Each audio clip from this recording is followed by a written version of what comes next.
The first race on Thursday is the Marsh Novices Chase, and Chief Envoy Allen, is there anything potentially being backed against them, or is this just one that people are watching and hoping that the favourite wins again?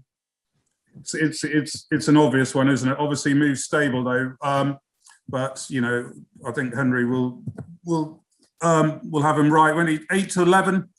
I can't oppose him. I think he'll be in everyone's ACCAs, won't he, that day, and maybe in the festival ACCAs as well. But you know, I can't say a lot about it other than it looks like a one-horse race here again. Barry, would there be any concern as a horseman, you know, and considering the shortness of Envoy Allen in the market, would there be any concern about the fact that he's had to switch stables? I know Paul Nicholls has mentioned saying it's not ideal. What are your thoughts on it?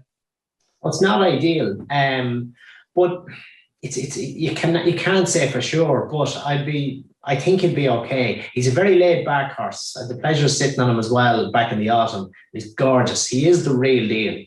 So we put that down first. He's by far and away the likely winner of the race, and he is an aeroplane. Probably one positive would be Henry de Bromhead, I believe, uses the same feeding as Gordon, which is a big thing. So its only difference is going to be his hay, if you like. So that's not going to affect him so much. But he's a very laid back horse. So I think the change of scenery mightn't affect him as much either. So I think he's going to be very hard to beat. But looking at the race, and Orgamy runs in the Arkle, Monkfish runs in the Brown Advisory. That leaves you on Chantry House, Shan Blue. Shan Blue would have a chance of running well. Chantry House would need to improve on what he's done in Weatherby, but he has the potential. He wasn't, I don't think we saw the best of him in the Supreme when he was third. So he did well to finish there. He is a horse with potential. It's probably not the strongest race like that when you take the favourite out of it. So I like Chantry House to run well.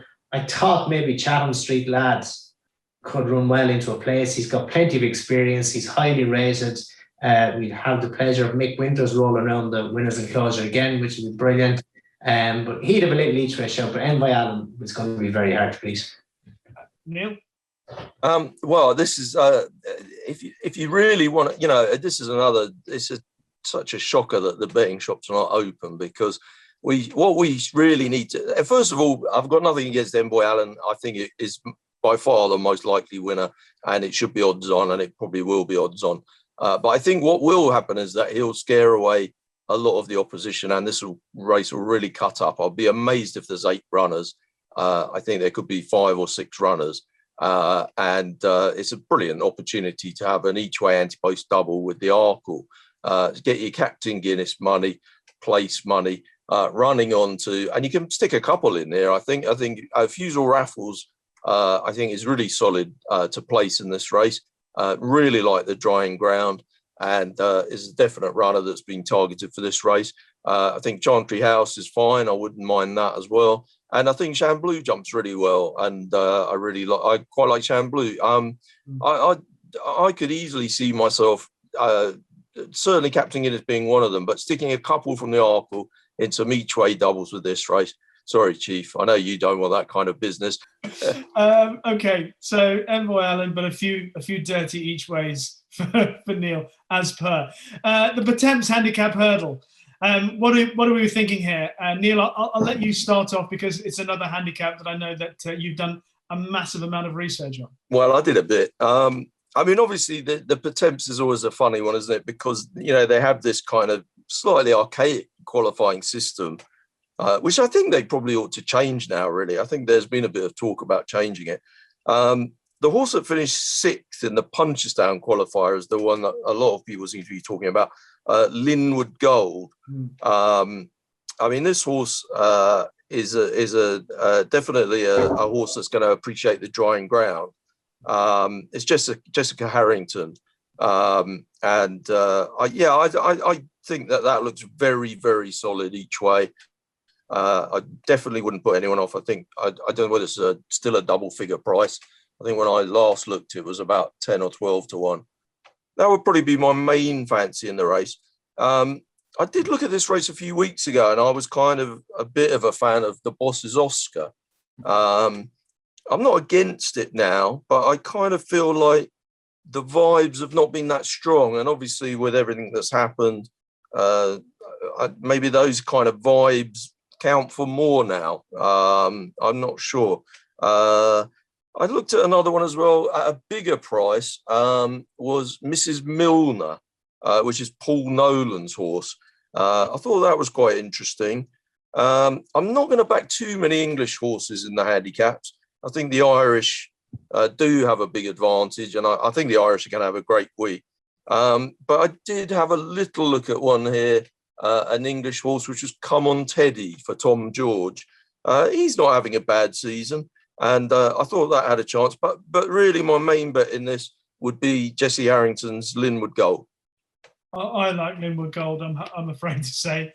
I thought Robbie Power gave him a good qualifying ride last time out, which is just what he needed to get him ready for Cheltenham. Barry, what do you like? I'm sorry to be boring, lads. I would like Linwood Gold as well. It was a good run. The right end of the weights too, 10-7. Definitely a big chance. Champagne Platinum, I thought ran nicely in Haydock. Just looked a little bit outpaced early in the straight and finished out well. So I think he's going to suit, Cheltenham's going to suit him a lot better. So I think he's a chance. I did like Imperial Alcazar, but I just worry that the penalty he got for winning his last one, I think might just take the edge off him. He's got 11.6 to carry. It's not ideal. So I'd rather have the horse without the penalty and would be a Champagne Platinum or Linwood Gold. They'd be the two I'd like. Okay. I definitely agree with you on that, Barry, on Imperial Alcazar. I mean, I feel like Phil O'Brien is way too good a trainer to not have a load of Cheltenham winners in the next 5 years. But that feels like not the brilliantly handicapped horse. Maybe the owner's colours might be carried to victory in the next race, the RYANAIR, the first of the big races on the penultimate day of the 2021 Cheltenham Festival. Chief, can I just get a little précis on what the market looks like for the RYANAIR at this stage? Very competitive. So we are currently, we're 9-2 Allaho. It's 9-2, 5-1 around, 6-1. Everyone is on Min. Imperial Aura, we're 6s. That's the same everywhere. Mr. Fisher, 8s. Mellon, 13-2. Fakir Duder is 8-1. I don't know if all these run. Barry will know more. Well, I'll come to you, Barry, and ask you for your... 10 boys, 7-1. The likelihood is that your selection will probably be running. So what is it? I like Fakir to the race, and I only read this evening that they're waiting to make a decision. But for me, this will be the race to go because Chacun Poursuit, he was second to the last day. He's not going to beat him unless for some reason Chacun Poursuit doesn't turn up like he didn't last year. But I think he's a good chance in this race. I think he's better over 2.5. But it was a good run, and we've mentioned Joseph's horse coming into form. He would be the one for me. I think St. Calvados as well, who was a little bit unlucky in this race last year. I thought he got... Min was probably on top of him, you could say, over the last few fences. I think with a clear run, he might have just got up. Hard to fancy Min on his last run. Mellon, it depends what Mellon turns up. But for me, I would be Fakir de Rees or St. Calvados. Okay, Neil? It's really wide open, isn't it? I'm a bit annoyed with myself because I was looking at Fakir Duderies a couple of weeks ago and then I didn't do anything. And I don't know whether it's slightly too short now. I'll be amazed if they didn't go for the RYANAIR. I'll be very surprised if they switched.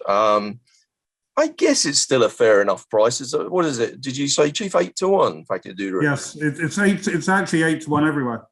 I mean, it's very much an improving horse. It's young. Yeah, Josephs are coming into form.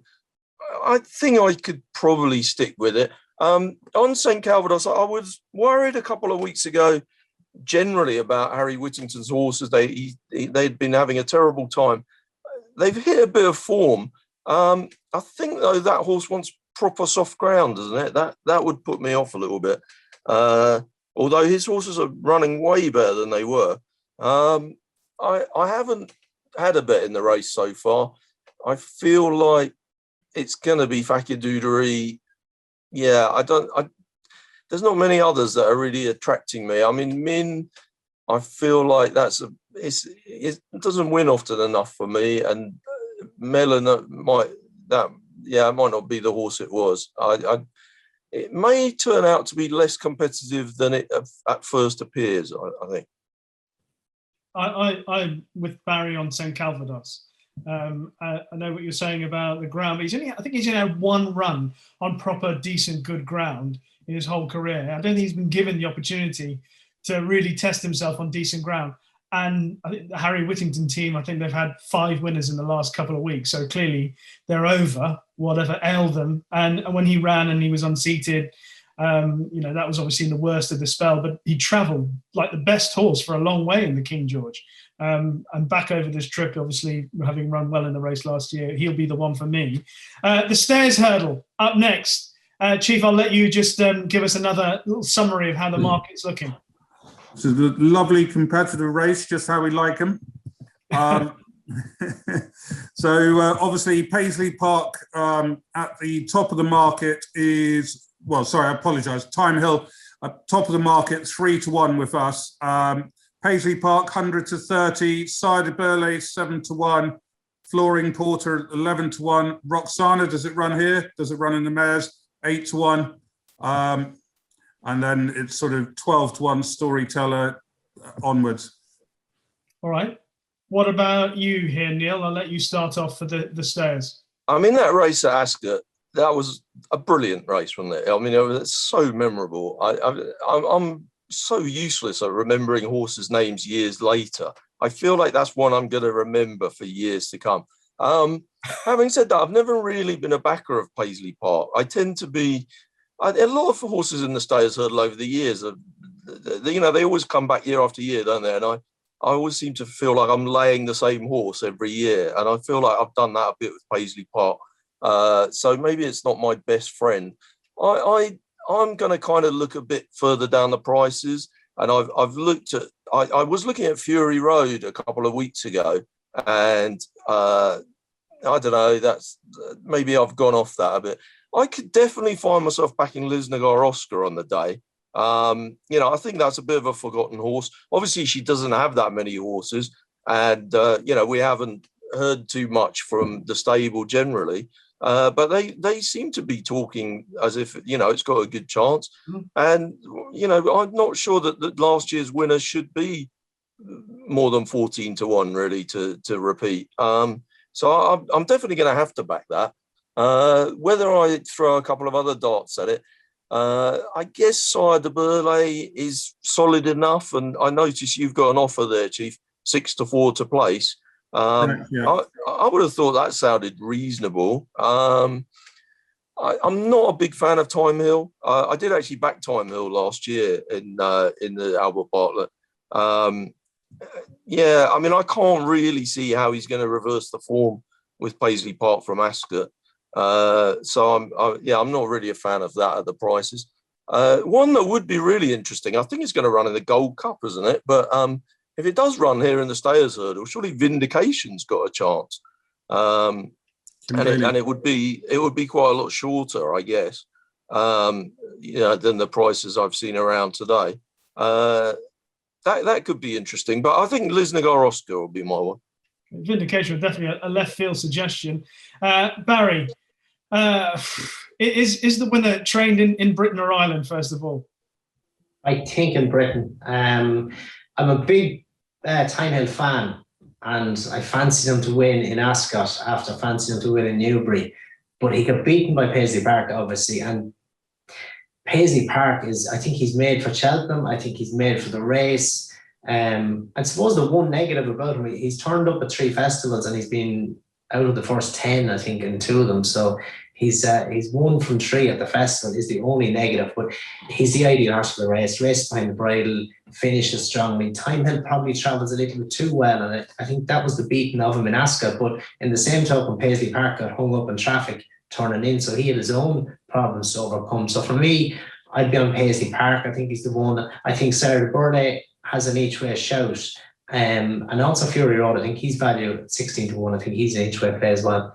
But it's a good race, but a lot of horses who probably just aren't good enough to trouble the top 2.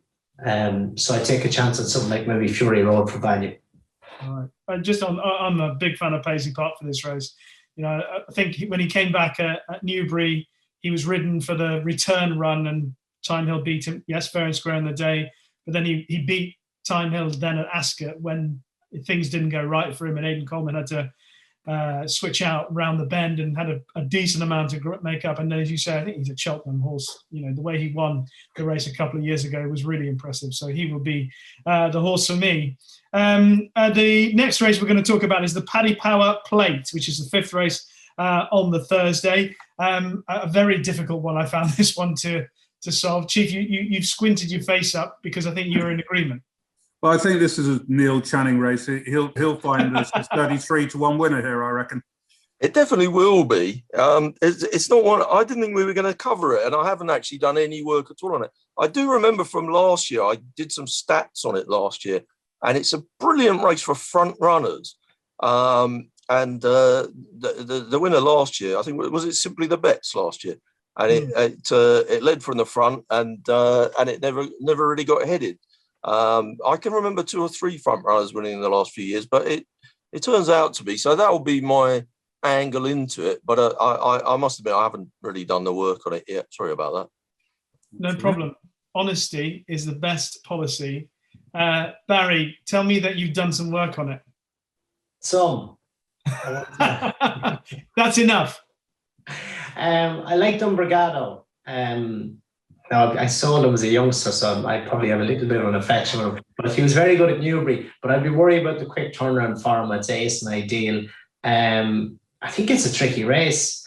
I thought Away of the Sea, actually, should I say. I thought he would have a chance. He got up to win a competitive handicap in Leopardstown. I think he might be better stepped up and trip. He would be one of interest. It's a tricky one. There's holes in lots of them, but no, I'd probably go Away by the Sea if I was to go for something.